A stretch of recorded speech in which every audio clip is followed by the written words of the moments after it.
Hello guys, welcome back to another video. तो guys इस video में हम लोग एक 2 रुपये के आसपास ट्रेड करने वाली पेनी स्टॉक के बारे में डिस्कस करने वाला है। अगर इस कंपनी की बिजनेस के बारे में डिस्कस करें तो ये कंपनी फाइनेंशियल सर्विसेज प्रोवाइड कराती है।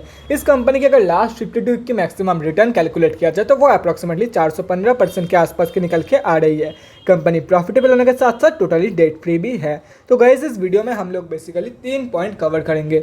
So the first point is fundamental analysis. यहाँ पे हम लोग देखेंगे कि कंपनी कौन सी है, कंपनी फंडामेंटली कैसी है for short term trade and long term investment purpose. Second point is volume analysis. Volume को एनालाइज करके हम लोग फ्यूचर ट्रेंड के बारे में अंदाजा लगाने की कोशिश करेंगे। And the third point is technical analysis. यहाँ पे हम लोग डिस्कस करेंगे डिफरेंट टेक्निकल्स के बारे में, मतलब कहाँ पे आप लोग बाई करके चल सकते हो एंड क्या आप लोग की टारगेट रहने वाली है फॉर स्विंग ट्रेडिंग पर्पज। तो गाइस बिना टाइम वेस्ट के पहली पॉइंट की तरफ बढ़ते हैं और देखते हैं कि कंपनी कौन सी है एंड कंपनी फंडामेंटली कैसी है। तो गाइज कंपनी का नेम है क्यूबिकल फाइनेंशियल सर्विसेज लिमिटेड और ये एक इन्वेस्टमेंट कंपनी है। अगर कंपनी के बारे में आप लोगों को कोई भी चीज़ डिटेल में जानना है तो कंपनी के वेबसाइट में जाके आप लोग डेफिनेटली चेक कर सकते हो। कंपनी सिर्फ और सिर्फ BSE में लिस्टेड है। 13.6 करोड़ के आसपास की कंपनी की मार्केट कैप है। 37.7 की PE है। 2.22% है कंपनी की ROC एंड 1.61% है कंपनी की return on equity. Last 6 months के रिटर्न के साथ साथ लास्ट 3 साल की सेल्स ग्रोथ भी नेगेटिव में जा चुकी है और यहाँ पे अगर देखा जाए तो बुक वैल्यू के आसपास ही ये कंपनी अभी ट्रेड कर रही है। अगर एक साल की अप्रॉक्सीमेट मैक्सिमम रिटर्न कैलकुलेट किया जाए तो वो 417.7% के आसपास की निकल के आ रही है। डिविडेंड कंपनी देती नहीं है एंड फेस वैल्यू 2 रुपये की है। अगर प्रोज एंड कॉन्स के बारे में डिस्कस करें तो गाइस यहाँ पे देख सकते हो प्रोज में से एक पॉइंट तो मैंने वीडियो के स्टार्टिंग में डिस्कस कर दिया था। एंड अगर सेकंड पॉइंट देखा जाए तो कंपनी अभी बुक वैल्यू के आसपास ही ट्रेड कर रही है। और यहाँ पे जो लिखा हुआ है ना कि कंपनी ऑलमोस्ट डेट फ्री है, ये गलत लिखा हुआ है। कंपनी टोटली डेट फ्री रहने वाली है। कंपनी के पास 0 डेट है। डोंट वरी, मैं आप लोगों को बैलेंस शीट में चेक करा दूंगा। एंड अगर कॉन्स में देखा जाए तो कंपनी प्रॉफिटेबल है लेकिन डिविडेंड पे नहीं करती है। लास्ट 5 साल की सेल्स ग्रोथ नेगेटिव में जा चुकी है एंड प्रोमोटर्स की होल्डिंग भी इस कंपनी में कम है। उसके साथ साथ कंपनी की जो लास्ट 3 साल की रिटर्न ऑन इक्विटी है वो 2.42% के आसपास की निकल के आ रही है, जो कि 3 साल के कंपैरिजन में तो क्या 1 साल के कंपैरिजन में भी बहुत ही कम है। अगर क्वार्टरली रिजल्ट के बारे में डिस्कस करें तो गाइस यहाँ पे आप लोग देख सकते हो मार्च क्वार्टरली की रिजल्ट अभी तक आउट नहीं हुई है, लेकिन अगर दिसंबर की क्वार्टर में देखा जाए तो दिसंबर की क्वार्टर में कंपनी ने 4 लाख के आसपास की लॉस दिया है। वैसे तो कंपनी प्रॉफिटेबल है और अगर ईयर ऑन ईयर बेसिस के रिजल्ट में देखा जाए तो फाइनेंशियल ईयर 2022 में भी ये कंपनी प्रॉफिट ही देने वाली है। फाइनेंशियल ईयर 2022 में इस कंपनी की तरफ से आप लोग 50 लाख के आसपास की प्रॉफिट एक्सपेक्ट कर सकते हो। अगर बैलेंस शीट के बारे में डिस्कस करें तो देख सकते हो 2022 की बैलेंस शीट अभी तक आउट नहीं हुई है, लेकिन यहाँ से साफ पता चल रहा है कि ये एक डेट फ्री कंपनी है, जैसे कि यहाँ पे आप लोग साफ देख सकते हो। और कंपनी की जो रिजर्व है वो भी पॉजिटिव में रहने वाला है। 15 लाख के आसपास की पॉजिटिव रिजर्व मौजूद थी कंपनी के पास इन 2021 की फाइनेंशियल ईयर। अगर शेयर होल्डिंग पैटर्न के बारे में डिस्कस करें तो गाइस यहाँ पे आप लोग देख सकते हो कंपनी की शेयर होल्डिंग पैटर्न 3 साल में कोई भी चेंजेस यहाँ पे आप लोग को देखने को नहीं मिलेगा और ये मार्च क्वार्टरली की अपडेटेड है। अगर पब्लिक में देखा जाए तो गाइस यहाँ पे आप लोग देख सकते हो काफ़ी सारे बड़े रिटेलर की होल्डिंग है। अगर ये सब कुछ कैलकुलेट करते हो तो हम आप जैसे छोटे मोटे रिटेलर की जो होल्डिंग है वो अप्रॉक्सीमेटली 31.14% के आसपास की निकल के आ रही है इस कंपनी में।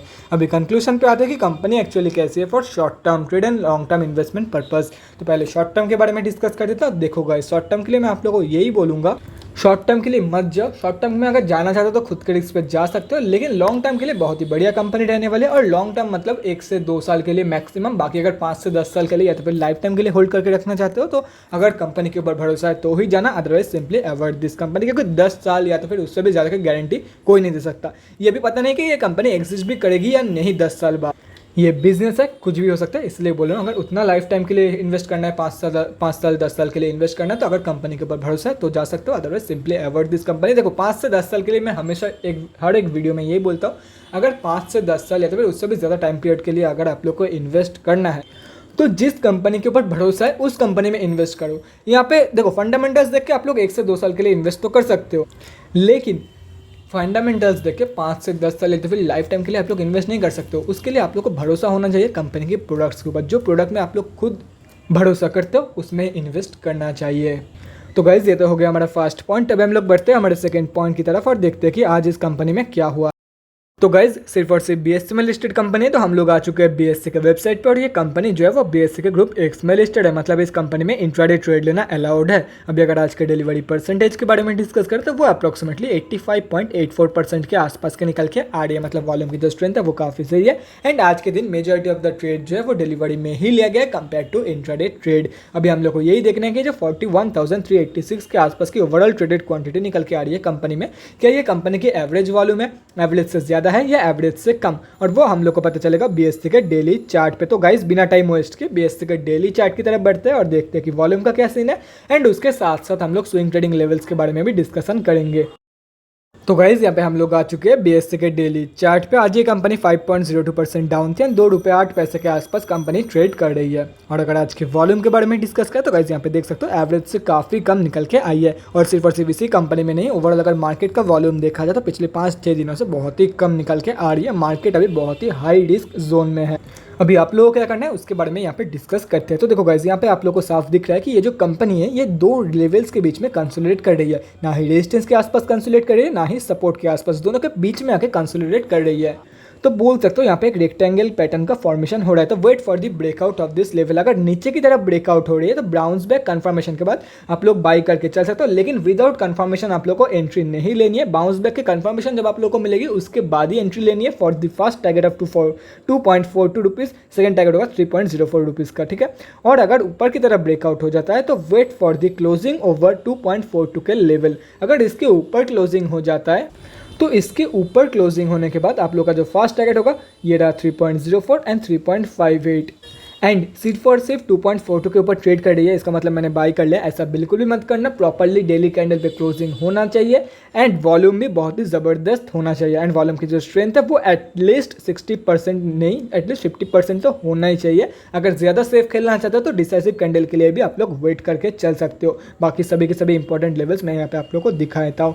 तो सिंपली बॉक्स पैटर्न फॉर्म कर रही है, बॉक्स पैटर्न की ब्रेकआउट होने पर अगर ऊपर की तरफ ब्रेकआउट हो रही है तो 2.42 के ऊपर क्लोजिंग के बाद बाई करना। फर्स्ट टारगेट ये रहा, सेकंड टारगेट, और अगर नीचे जा रहे हैं तो बाउंस बैक के बाद बाई करके चल सकते हो फॉर द अपर टारगेट। अगर यहाँ से बाई कर रहे हो फर्स्ट टारगेट ये रहा, सेकंड टारगेट ये, लेकिन बाई कंफर्मेशन के बाद ही करना है। चाहे वो ऊपर की लेवल पे ही बाई कर रहे हो या नीचे की साइड पे रिवर्सल के टाइम बाई कर रहे हो, बाउंस बैक कंफर्मेशन के बाद ही बाई करो, क्योंकि मार्केट का जो हालत है वो बहुत ही गंदा रहने वाला है। हाई रिस्क मार्केट रहने वाला है, हाई फियर जोन में रहने वाला है मार्केट। तो इसलिए बोल रहा हूँ अगर लॉस से बचना है तो कंफर्मेशन के बाद ही एंट्री लेनी है। एग्रेसिव एंट्री कर सकते हो लेकिन खुद के रिस्क पे एक स्ट्रिक्ट स्टॉप लॉस के साथ। तो guys that's it for this video. अगले वीडियो में मिलते हैं गाइज। Thanks for watching. और गाइज अगर आप लोग के मन में कोई भी डाउट या क्वेरी रहती है स्टॉक मार्केट या किसी भी स्टॉक से रिलेटेड तो कमेंट सेक्शन में कमेंट करके मुझसे पूछ सकते हो, या तो फिर मेरे इंस्टाग्राम का लिंक आप लोग को डिस्क्रिप्शन बॉक्स में मिल जाएगा, जाके वहाँ पर ही मुझे DM कर सकते हो for an 1-on-1 conversation. Thanks again for watching guys. Bye guys and definitely guys stay safe.